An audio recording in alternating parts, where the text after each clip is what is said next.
Latar belakang George Simmel. George Simmel seorang sosiolog dan filsuf Jerman yang hidup pada akhir abad ke-19 dan awal abad ke-20. Hidup dalam era ini sangat menarik. Era ini ditandai dengan industrialisasi yang pesat, urbanisasi yang cepat, dan munculnya masyarakat modern. Perubahan-perubahan sosial yang dramatis ini sangat mempengaruhi cara orang berinteraksi, berpikir, dan tentu saja memandang uang. Uang merupakan sebuah konsep dari adanya perkembangan historis pemikiran manusia. Keberadaan uang memotivasi manusia untuk terus bertahan hidup. Bahkan uang menjadi sebuah komoditas di era modern. Banyaknya karya yang menegaskan bahwa manusia akan terus bertahan hidup stagnan jika hidup berpikir bagaimana caranya memaknai sebuah uang. Pemakna uang sangat menarik dan beragam di kalangan individu, walaupun pada akhirnya uang adalah bentuk timbal balik dari sebuah medium pertukaran.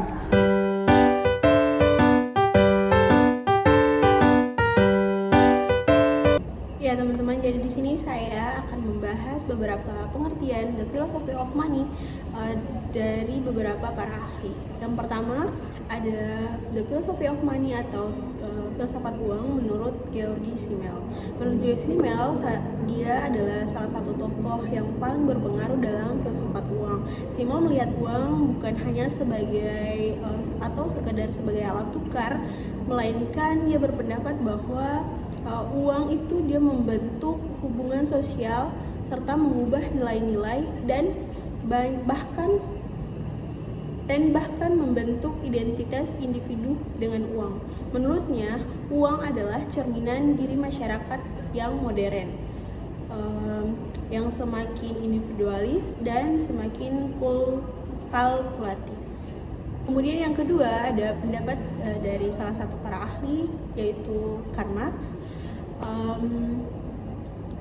Karl Marx melihat uang sebagai alat dari banyaknya masalah sosial. Ia berpendapat bahwa kapitalisme yang didorong oleh alkulturasi uang menciptakan ketidakselaraan dan ekstrim dan eksploitasi kelas pekerja. Jadi, Karl Marx ini memandang uang itu dalam konteks ekonomi pembagian kelas antara kelas borjuis dan kelas proletar. Oke, yang terakhir yaitu salah satu para ahli, yaitu Max Weber. Menurut Max Weber, dia menghubungkan uang dengan proses rasionalisasi yang terjadi di masyarakat modern. Masyarakat modern melihat uang sebagai suatu simbol dari nilai-nilai rasionalitas instrumen, bagaimana efisiensi dan tujuan itu menjadi keuntungan utama bagi masyarakat. Dalam karyanya The Philosophy of Money, Simmel melihat uang sebagai bentuk khusus nilai. Artinya, George Simmel melihat uang sebagai alat transaksi yang objektif, sah, dan universal yang berlaku di seluruh dunia.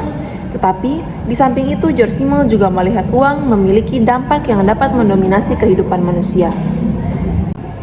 Selain itu, George Simmel juga memperhatikan tentang bagaimana kaitan antara uang dan komponen-komponen kehidupan manusia, misalkan seperti kepribadian individu, nilai kebudayaan, dan kebebasan individu serta gaya hidup. Dan yang terpenting adalah bagaimana George Simmel melihat uang sebagai sebuah komponen dalam kehidupan manusia yang mampu membantu manusia untuk memahami totalitas kehidupannya.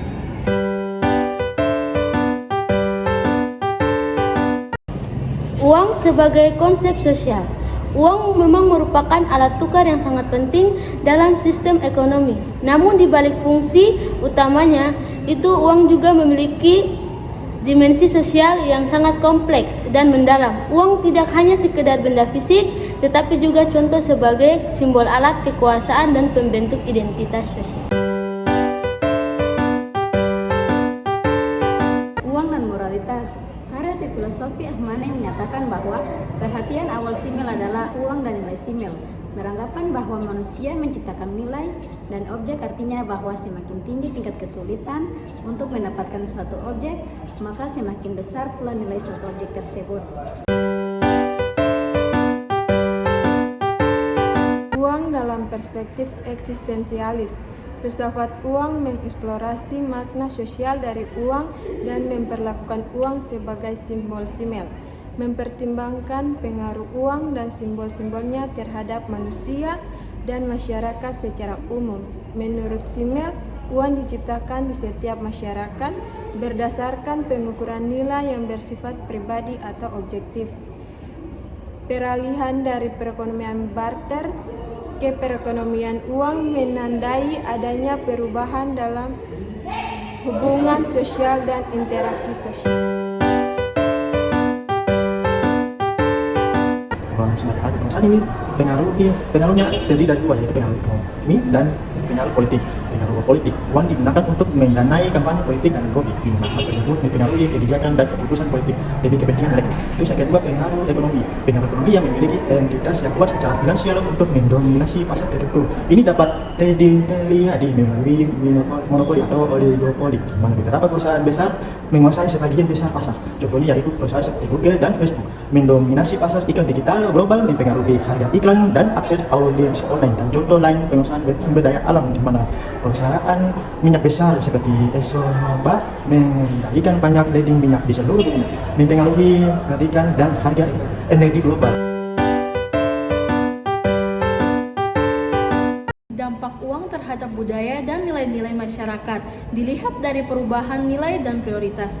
Dampaknya fokus yang lebih besar pada keuntungan finansial seringkali mengubah prioritas individu, menggeser perhatian dan nilai-nilai komunitas dan solidaritas sosial. Contohnya masyarakat urban seperti di Jakarta semakin memperhatikan karir dan pencapaian pribadi daripada nilai-nilai komunitas seperti masyarakat yang bergotong royong yang tradisional.